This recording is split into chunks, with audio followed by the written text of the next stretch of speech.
সেই বৃষ্টির রাতটা আজও আমার স্মৃতির পাতায় জীবন্ত, এক গভীর ক্ষত হয়ে। বাইরে যখন মুষলধারে বৃষ্টি পড়ছিল, আমাদের ছোট্ট টিনের ঘরটা যেন কাঁপছিল প্রতিটি ফোঁটার আঘাতে। আর ঘরের ভেতরে আমি আর ভাবি আমরা যেন এক অন্য পৃথিবীর বাসিন্দা হয়ে উঠেছিলাম। সেই নীরবতা, সেই উত্তেজনা, সেই নিষিদ্ধ অথচ তীব্র অনুভূতি, আমি জানতাম না কি হবে, কিন্তু আমার হৃদয় বলছিল এই রাতটা আর কখনো ভুলব না। সেই রাতে যা ঘটেছিল তা কেবল একটা ঘটনা ছিল না, ছিল আমাদের জীবনের এক মোড় ঘোরানো অধ্যায়। বন্ধুরা, ঈশিতা ব্লগসে তোমাদের সবাইকে স্বাগত। আশা করি তোমরা সবাই ভালো আছো। আজকের গল্পটা একটু অন্যরকম, একটু গভীর, এক নিষিদ্ধ অনুভূতির টানাপোড়নের গল্প। তাই অনুরোধ করব গল্পটা পুরোপুরি অনুভব করতে হেডফোন ব্যবহার করো। আর হ্যাঁ, গল্পটা ভালো লাগলে অবশ্যই আমাদের চ্যানেলটি সাবস্ক্রাইব করতে ভুলো না। আমি আরিফ, তখন ঢাকা বিশ্ববিদ্যালয়ের অর্থনীতি বিভাগের দ্বিতীয় বর্ষের ছাত্র। আমার বড় ভাই রহিম ভাই ছোটবেলা থেকেই আমার অভিভাবক। বাবা মা মারা যাওয়ার পর তিনি আমাকে বুকে আগলে রেখেছিলেন। রহিম ভাই পেশায় একজন সাধারণ মুদি দোকানদার। আমাদের পৈতৃক ভিটা ছিল সিলেটের এক ছোট গ্রামে, কিন্তু আমার পড়াশোনার সুবিধার জন্য রহিম ভাই আমাকে নিয়ে চলে এসেছিলেন ঢাকার উপকণ্ঠে এক ছোট্ট ভাড়া বাড়িতে। সেই ঘরেই আমাদের তিনজনের সংসার, রহিম ভাই, তার স্ত্রী সাদিয়া ভাবি আর আমি। সাদিয়া ভাবি রহিম ভাইয়ের বিয়ের পর আমাদের সংসারে এসেছিলেন। তখন আমি সবে এসএসসি পাশ করেছি। ভাবি দেখতে যেমন সুন্দরী ছিলেন, তেমনি ছিলেন শান্ত আর লাজুক স্বভাবের। প্রথম দিকে তার সাথে আমার কথা বলতেও কেমন সংকোচ হতো, কিন্তু ধীরে ধীরে তার মমতাময়ী আচরণে আমার সেই জড়তা কেটে গিয়েছিল। ভাবি আমার সব কিছুর খেয়াল রাখতেন, আমার পড়ার টেবিল গোছানো থেকে শুরু করে পছন্দের খাবার রান্না করা। এমনকি রাতের বেলা যখন আমি পড়তে বসতাম, তিনি চুপচাপ আমার পাশে এসে বসে থাকতেন, কখনো সেলাই করতেন, কখনো বা শুধু আমাকে দেখতেন। তার এই নিঃস্বার্থ ভালোবাসা আমাকে মুগ্ধ করত। রহিম ভাই যেহেতু সারাদিন দোকানে ব্যস্ত থাকতেন, তাই ঘরের কাজ তেমন করতেন না। ভাবি তাই সব কিছু দেখাশোনা করতেন। বেশিরভাগ সময়টাই আমি আর ভাবি একসাথে কাটাতাম। আমার ভাই রহিম ভাই সাদাসিধে মানুষ, তার পৃথিবীটা ছিল তার দোকান আর আমাদের সংসার। তিনি ভাবিকে খুব ভালোবাসতেন, কিন্তু তার ভালোবাসার বহিঃপ্রকাশ ছিল খুব সাধারণ। কঠোর পরিশ্রম আর সংসারের দায়ভার তাকে এতটাই ব্যস্ত রাখত যে ভাবির মনের গভীরে জমে থাকা একাকিত্ব হয়তো তিনি খেয়াল করতে পারতেন না। আর এই একাকিত্বই যেন আমাকে আর ভাবিকে এক অদৃশ্য সুতোই বেঁধেছিল। আমি যখন ঢাকা বিশ্ববিদ্যালয়ে ভর্তি হলাম, তখন পড়াশোনার চাপ বেড়ে গেল। প্রায়শই রাত জেগে পড়তে হতো। ভাবি মাঝরাতে উঠে এসে দেখতেন আমি ঠিকমতো খাচ্ছি কিনা, চা লাগবে কিনা। তার হাতে বানানো গরম চা আর তার স্নিগ্ধ উপস্থিতি যেন আমার সব ক্লান্তি দূর করে দিত। একদিন গভীর রাতে আমি যখন পড়ছি, ভাবি আমার জন্য চা নিয়ে এলেন। তিনি আমার পাশে বসে বললেন, আরিফ, এত রাত জাগিস না রে, শরীর খারাপ করবে। আমি হেসে বললাম, ভাবি, স্বপ্ন পূরণের জন্য একটু তো কষ্ট করতেই হবে। তিনি দীর্ঘশ্বাস ফেলে বললেন, স্বপ্ন, সবার স্বপ্ন কি আর পূরণ হয়? তার কণ্ঠে এক গভীর বিষাদ আমি স্পষ্ট অনুভব করলাম। সেদিন প্রথম আমি ভাবির চোখে এক অজানা শূন্যতা দেখেছিলাম। তার চোখ দুটি যেন হাজারো অব্যক্ত কথা বলতে চাইছিল। দিন যত যাচ্ছিল, ভাবি আর আমার সম্পর্কটা যেন এক নতুন মোড় নিচ্ছিল। আমার কাছে তিনি শুধু আমার ভাইয়ের স্ত্রী ছিলেন না, ছিলেন আমার সবচেয়ে কাছের বন্ধু, আমার ভরসার জায়গা। আমি তার সাথে আমার সব কথা শেয়ার করতাম, আমার স্বপ্ন, আমার ভয়, আমার ভবিষ্যতের পরিকল্পনা। আর তিনি মন দিয়ে শুনতেন, কখনো মৃদু হাসতেন, কখনো বা আমার মাথায় হাত বুলিয়ে দিতেন। তার হাতের ছোঁয়া আমার মনে এক অন্যরকম অনুভূতির জন্ম দিত, যা আমি আগে কখনো অনুভব করিনি। সেটা কি স্রেফ মমত্ব ছিল, নাকি অন্য কিছু? এই প্রশ্নটা আমার মনে উঁকি দিতে শুরু করেছিল। রহিম ভাই কাজের সূত্রে মাঝে মাঝেই ২-১ দিন বা তারও বেশি সময় গ্রামের বাড়িতে যেতেন, অথবা দোকানের মাল আনতে দূরপাল্লার যাত্রায় যেতেন। সেই সময়গুলোতে আমি আর ভাবি একরকম একা হয়ে যেতাম। আমাদের ছোট বাড়িটাতে তখন এক অদ্ভুত নীরবতা বিরাজ করত। এই নীরবতা যেন আমাদের পরস্পরের আরও কাছে নিয়ে আসত। আমরা হয়তো একই সোফায় বসে টিভি দেখতাম, অথবা রাতের বেলা ছাদে গিয়ে তারা দেখতাম। সেই সময়গুলোতে আমাদের কথা কম হতো, কিন্তু চোখের ভাষায় যেন অনেক কথা বলা হয়ে যেত। একদিন বিকেলবেলা তুমুল বৃষ্টি শুরু হলো। সেদিন রহিম ভাই গ্রামের বাড়িতে ছিলেন। ভাবি রান্নাঘরে কাজ করছিলেন আর আমি আমার রুমে বই পড়ছিলাম। হঠাৎ বিদ্যুৎ চলে গেল। গোটা বাড়িটা অন্ধকারে ডুবে গেল। ভাবি ভয়ে চিৎকার করে উঠলেন। আমি দ্রুত তার কাছে গেলাম। তিনি তখন কাঁপছিলেন। আমি তার হাত ধরে বললাম, ভয় পেও না ভাবি, আমি আছি। তার হাতটা আমার হাতের মধ্যে যেন এক অজানা উষ্ণতায় ভরে উঠেছিল। সেই প্রথম আমি তার হাত ধরেছিলাম।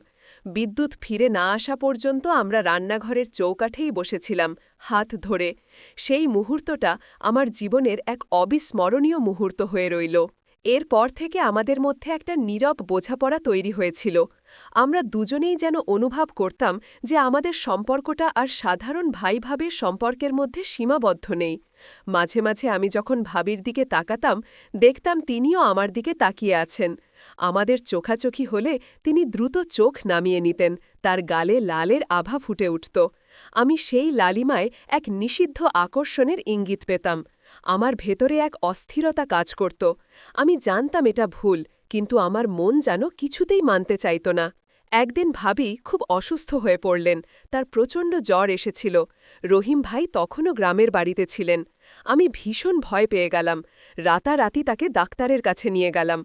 ডাক্তার পরীক্ষা করে বললেন, প্রচণ্ড জ্বরের সাথে পেটের সমস্যাও হয়েছে, দুর্বলতা খুব বেশি। আমি সারা রাত তার পাশে বসে রইলাম। তাকে মুখে তুলে ওষুধ খাওয়ালাম, জলপট্টি দিলাম। তার কপালে হাত রেখে দেখলাম জ্বর একটুও কমছে না। আমার বুকটা ফেটে যাচ্ছিল। তার শরীর এতটাই দুর্বল ছিল যে তিনি কথা বলতে পারছিলেন না। মাঝরাতে যখন তিনি ঘুমাচ্ছিলেন, আমি তার দিকে তাকিয়ে ভাবছিলাম, এই মানুষটা আমার জীবনে কতটা জুড়ে আছে। আমার মনে হচ্ছিল তাকে ছাড়া আমি বাঁচতে পারব না। এই অনুভূতিটা আমাকে ভীষণভাবে ধাক্কা দিল। আমি নিজের মনেই প্রশ্ন করলাম, এটা কি শুধু ভাইয়ের স্ত্রীর প্রতি দায়িত্ববোধ, নাকি আরও গভীর কিছু? সকাল হতে হতে ভাবির জ্বর কিছুটা কমল। তিনি চোখ খুলে আমার দিকে তাকালেন। তার চোখে ছিল কৃতজ্ঞতা আর এক অব্যক্ত ভালোবাসা। তিনি ফিসফিস করে বললেন, আরিফ, তুই না থাকলে আমার কি হতো? আমি তার হাত ধরে বললাম, এমন কথা বলো না ভাবি, তুমি সুস্থা হয়ে ওঠো, এটাই আমার কাছে সব। সেই দিনটা আমাদের সম্পর্কের মোড় ঘুরিয়ে দিয়েছিল। আমরা দুজনেই যেন একে অপরের কাছে আরও বেশি কিছু হয়ে উঠেছিলাম। তারপর এলো সেই রাত। সেদিন ছিল শ্রাবণ মাসের এক ঘন ঘোর সন্ধ্যা। সারা দিন ধরে টিপটিপ বৃষ্টি পড়ছিল। বিকেলের দিকে আকাশ কালো হয়ে এলো, শুরু হলো মুষলধারে বৃষ্টি, সেই সাথে প্রচণ্ড বজ্রপাত আর বিদ্যুৎ চমক। রহিম ভাই তখন দোকানের কাজে চট্টগ্রামে গিয়েছিলেন। তিনি ফিরতে পারবেন না, ফোনে জানিয়েছিলেন। আমি আর ভাবি আবার একা হয়ে গেলাম। সন্ধ্যার পর বিদ্যুৎ চলে গেল। ঘরে একটা মাত্র হারিকেন জ্বলছিল। তার মৃদু আলোতে ঘরটা এক মায়াবী আবরণে ঢেকে গিয়েছিল। বাইরে বৃষ্টির শব্দ এতটাই তীব্র ছিল যে ঘরের ভেতরের ছোটখাটো শব্দ তাতে হারিয়ে যাচ্ছিল। ঝোড়ো বাতাস জানলার কাঁচগুলোকে কাঁপিয়ে তুলছিল। ভাবি রান্নাঘরে রাতের খাবার তৈরি করছিলেন। আমি আমার রুমে বসে বই পড়ার চেষ্টা করছিলাম, কিন্তু মন বসছিল না। বৃষ্টির শব্দ, ঝোড়ো বাতাস আর বিদ্যুৎহীন রাতের একাকিত্ব আমার মনে এক চাপা অস্থিরতা তৈরি করছিল। কিছুক্ষণ পর ভাবি আমার রুমে এলেন। তার মুখে এক অজানা ভয়। তিনি বললেন, আরিফ, কেমন যেন লাগছে, বাইরের হাওয়াটা খুব জোর, মনে হচ্ছে ছাদ বুঝি উড়ে যাবে। আমি তাকে আশ্বস্ত করার চেষ্টা করলাম, ভয় পেও না ভাবি, টিনের ছাদ শক্ত আছে, কিছুই হবে না। কিন্তু তার চোখে ভয় আমি স্পষ্ট দেখতে পাচ্ছিলাম। আমাদের ছোট্ট বাড়িটার একটি অংশে বৃষ্টি জল চুঁইয়ে পড়ছিল। ভাবি বললেন, পাশের রুমে জল পড়ছে, এখানে এসে বসো। আমাদের মূল ঘরটিতেই আমরা দুজন এসে বসলাম।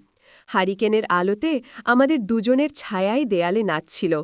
বাইরে বৃষ্টির তাণ্ডব যেন আরও বেড়ে গেল। বিকট শব্দে একবার বজ্রপাত হল, পুরো ঘরটা কেঁপে উঠল। ভাবি ভয়ে আমার দিকে আরও ঘেঁষে বসলেন। তার শরীর ঠান্ডা হয়ে গিয়েছিল। আমি অনুভব করলাম তার হাত কাঁপছে। আমি বললাম, ভয় পেও না ভাবি। তিনি কাঁপতে কাঁপতে বললেন, আমার কেন জানি খুব ভয় লাগছে আরিফ, মনে হচ্ছে আজ রাতে কী যেন একটা হবে। আমি তার দিকে তাকালাম। তার চোখে পানি চিকচিক করছে। তার ভেতরের ভয় যেন আমাকেও ছুঁয়ে গেল। আমি বুঝতে পারছিলাম তার ভয় কেবল প্রাকৃতিক দুর্যোগের জন্য নয়, তার একাকিত্ব আর চাপা কষ্টও যেন এই দুর্যোগের আড়ালে আরও প্রকট হয়ে উঠছিল। ভাবি হঠাৎ করে কথা বলতে শুরু করলেন।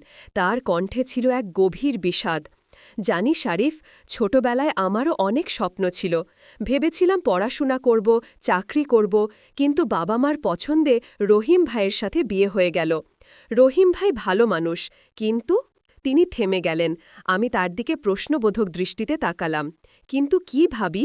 তিনি দীর্ঘশ্বাস ফেলে বললেন, কিন্তু আমাদের মধ্যে যেন একটা দেয়াল আছে। তিনি সারাদিন দোকানে ব্যস্ত থাকেন, আর আমি এই ৪ দেয়ালের মধ্যে। প্রথম দিকে কষ্ট হতো না, কিন্তু এখন মনে হয় জীবনটা যেন একঘেয়ে হয়ে যাচ্ছে। আমারও তো কথা বলতে ইচ্ছে করে, হাসি ঠাট্টা করতে ইচ্ছে করে, আমারও তো মন আছে, ইচ্ছে আছে। তার কণ্ঠে ছিল এক তীব্র হাহাকার, এক চাপা আর্তনাদ। আমি স্তব্ধ হয়ে শুনছিলাম। তার এই অসহায়ত্ব আমাকে ভেতরে ভেতরে নাড়া দিল। আমার মনে হল আমি একমাত্র মানুষ যে তার এই কষ্টটা বুঝতে পারছে। আমি তার দিকে আরও একটু এগিয়ে গেলাম। হারিকেনের মৃদু আলোয় তার মুখটা আরও মায়াবী লাগছিল। তার চোখগুলো জলে ভেজা, কিন্তু তাতে এক অদ্ভুত দ্যুতি ছিল। আমি ধীরে সুস্থে তার হাতটা আমার হাতের মধ্যে তুলে নিলাম। তার হাতটা ঠান্ডা ছিল, কিন্তু আমার হাতে স্পর্শে তাতে এক অজানা উষ্ণতা সঞ্চারিত হল। তিনি আমার দিকে তাকালেন। তার চোখে ছিল বিস্ময় আর একরাশ অব্যক্ত প্রশ্ন। আমি বললাম, তুমি একা নাও ভাবি, আমি আছি তো। আমার কণ্ঠস্বরও যেন কেমন কেঁপে উঠেছিল। তিনি আমার চোখে চোখ রাখলেন। সেই দৃষ্টিতে ছিল এক গভীর অনুভূতি, যা আমি আগে কখনো দেখিনি। আমাদের দুজনের মধ্যে তখন যেন এক নীরব ভাষা বিনিময় হচ্ছিল। বাইরের বৃষ্টির শব্দ আর বজ্রপাতের গর্জন তখন যেন আমাদের কান পর্যন্ত পৌঁছাচ্ছিল না। আমাদের পৃথিবীটা যেন তখন ছোট হয়ে এসেছিল, শুধু আমরা দুজন আর আমাদের অব্যক্ত অনুভূতি। আমি ধীরে ধীরে তার দিকে আরও একটু ঝুঁকে গেলাম। তার নিঃশ্বাস আমার মুখে এসে লাগছিল। তার গোলাপের মতো ঠোঁট, তার ভেজা চোখ, আমার সমস্ত সত্তা যেন তখন এক তীব্র আকর্ষণে তার দিকে ধাবিত হচ্ছিল। আমি জানতাম এটা ভুল, এটা পাপ, কিন্তু আমার মন যেন কোনো যুক্তি মানছিল না। আমার হৃদয়টা তখন এক অজানা আবেগে তোলপাড় করছিল। ভাবি চোখ বুঝলেন, তার ঠোঁট সামান্য ফাঁক হল। আমি তার দিকে আরও কাছে গেলাম। আমাদের মুখ তখন একে অপরের খুব কাছাকাছি। আমি তার মুখের গন্ধ পাচ্ছিলাম, তার চুলের সুবাস আমাকে মাতাল করে দিচ্ছিল। মনে হচ্ছিল আর এক মুহূর্ত, আর এক মুহূর্ত পরেই আমার ঠোঁট তার ঠোঁটকে ছুঁয়ে দেবে। সেই মুহূর্তে আমার মনে হল এই পৃথিবীতে আর কোনো অস্তিত্ব নেই, শুধু আমরা দুজন, এই বৃষ্টিভেজা রাত আর আমাদের নিষিদ্ধ অথচ তীব্র ভালোবাসা। ঠিক সেই মুহূর্তে বিকট শব্দে এক বজ্রপাত হল, এত জোরালো যে মনে হল আমাদের ঘরটা বুঝি ভেঙে পড়ল। হারিকেনের আলোটা দপ করে নিভে গেল, গোটা ঘরটা ঘন অন্ধকারে ডুবে গেল। বিদ্যুৎ চমকের ক্ষণিকের আলোয় আমি দেখলাম ভাবির চোখ দুটো বিস্ফারিত। তিনি দ্রুত আমার কাছ থেকে সরে গেলেন। আমিও যেন এক ধাক্কা খেলাম। অন্ধকারেই আমরা দুজন একে অপরের থেকে দূরে সরে বসলাম। আমাদের হৃৎপিণ্ড তখন দ্রুত তালে ধুকপুক করছিল। অন্ধকার, নীরবতা আর বৃষ্টির শব্দ, কিন্তু সেই নীরবতার মধ্যে আমাদের দুজনের নিঃশ্বাস স্পষ্ট শোনা যাচ্ছিল। অনুভব করছিলাম কি হতে চলেছিল আর কিভাবে তা থেমে গেল। একটা অলঙ্ঘনীয় রেখা আমরা প্রায় পেরিয়ে যাচ্ছিলাম। সেই বজ্রপাত যেন আমাদের ভুলটা ধরিয়ে দিল, আমাদের বিবেককে জাগিয়ে তুলল। কিছুক্ষণ পর বিদ্যুৎ ফিরে এলো, ঘরটা আবার আলোকিত হল, কিন্তু আমাদের দুজনের চোখে মুখে তখন এক অদ্ভুত লজ্জা আর ভয়। আমরা একে অপরের দিকে তাকাতে পারছিলাম না, যেন এক অজানা অপরাধ বোধ আমাদের ঘিরে ধরেছিল।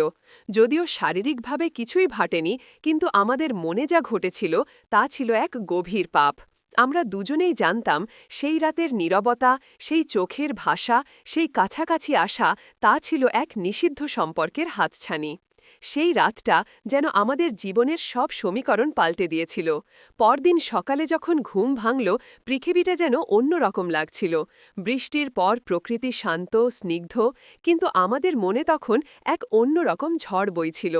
ভাবি আর আমি একে অপরের সাথে স্বাভাবিকভাবে কথা বলতে পারছিলাম না।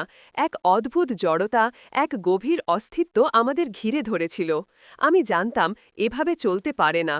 আমার ভাইয়ের প্রতি আমার এক গভীর দায়িত্ববোধ আছে। ভাবি আমার ভাইয়ের স্ত্রী। আমি যা করতে যাচ্ছিলাম তা ছিল আমার ভাইয়ের সাথে চরম বিশ্বাসঘাতকতা। আমার বিবেক আমাকে দংশন করছিল। আমি সিদ্ধান্ত নিলাম আমাকে এই বাড়ি ছেড়ে যেতে হবে। আমি ভাবিকে বললাম, ভাবি, আমি ভেবেছি আমার এখন একটা চাকরির চেষ্টা করা উচিত। পড়াশোনা শেষ, এখন তো কিছু একটা করতে হবে। ভাবি আমার দিকে তাকালেন, তার চোখে এক গভীর শূন্যতা। তিনি হয়তো আমার কথার পেছনের আসল কারণটা বুঝতে পারছিলেন। তিনি শুধু মৃদু কণ্ঠে বললেন, কোথায় যাবি? আমি বললাম, চট্টগ্রামে এক বন্ধুর পরিচিত একটা কোম্পানিতে চাকরির সুযোগ আছে, আমি চেষ্টা করে দেখি। এটা পুরোটাই মিথ্যে ছিল না, কিন্তু মূল উদ্দেশ্য ছিল এখান থেকে পালিয়ে যাওয়া। ভাবি আর কোনো প্রশ্ন করলেন না, তার চোখে ছিল এক গভীর বিষাদ, যা আমি স্পষ্ট দেখতে পাচ্ছিলাম। রহিম ভাইকে যখন আমি আমার চাকরির কথা জানালাম, তিনি খুব খুশি হলেন। বললেন, খুব ভালো কথা আরিফ, এবার তোর এক গতি হোক। আমি তো চেয়েছিলাম তুই ভালো কিছু করিস। তার খুশি দেখে আমার বুকে আরও বেশি অপরাধবোধের জন্ম হল। যাওয়ার দিন এলো। ভাবি আমার জন্য আমার পছন্দের সব খাবার রান্না করলেন। তার চোখে পানি ছিল না, কিন্তু তার নীরবতা আর তার দৃষ্টিতে এক গভীর বেদনা আমি স্পষ্ট অনুভব করছিলাম। আমি তার দিকে তাকাতে পারছিলাম না। ব্যাগ গুছিয়ে যখন ঘর থেকে বেরোচ্ছিলাম, তিনি দরজার কাছে এসে দাঁড়ালেন। তার মুখটা ফ্যাকাশে লাগছিল। আমি বললাম, ভালো থেকো ভাবি। তিনি শুধু মাথা নেড়ে সায় দিলেন। তার চোখে তখন একরাশ অব্যক্ত কথা। তিনি যেন বলতে চাইছিলেন, যাস না আরিফ, কিন্তু তার মুখ থেকে কোনো শব্দ বের হল না। আমি পেছন ফিরে তাকালাম। ভাবি তখনও দরজার কাছে দাঁড়িয়ে আছেন, তার চোখ ছলছল করছে। আমাদের চোখাচোখি হল। সেই দৃষ্টিতে ছিল সেই বৃষ্টি ভেজা রাতের সবটুকু স্মৃতি, সবটুকু আবেগ, সবটুকু অব্যক্ত ভালোবাসা আর এক গভীর বিচ্ছেদের যন্ত্রণা। আমি জানি তিনি বুঝেছিলেন আমি কেন চলে যাচ্ছি। আমি তার দিকে শেষবারের মতো তাকালাম, তারপর দ্রুত হেঁটে চলে গেলাম। রাজশাহী শহর ছাড়িয়ে যখন আমার বাস চট্টগ্রামের দিকে এগিয়ে যাচ্ছিল, তখনও আমার কানে বাজছিল সেই বৃষ্টির শব্দ, আর চোখে ভাসছিল ভাবির বিষণ্ণ মুখ। আমি জানি সেই রাতে শারীরিকভাবে আমরা কিছুই করিনি, কিন্তু যা করেছি তা ছিল এক অন্যরকম পাপ। আমরা দুজনেই আমাদের হৃদয়ের গভীরে এক নিষিদ্ধ সম্পর্ককে প্রশ্রয় দিয়েছিলাম, আর সেই সম্পর্ক থেকে নিজেকে আর ভাবিকে বাঁচানোর জন্যই আমার এই পলায়ন। আমি হয়তো তার সাথে অন্যায় করেছি, কিন্তু আমার ভাইয়ের প্রতি সুবিচার করার জন্য এটাই ছিল আমার একমাত্র পথ। সেই বৃষ্টির রাত, সেই একাকিত্ব আর সেই অনুভূতিগুলো আমার জীবনের এক অবিচ্ছেদ্য অংশ হয়ে রইল।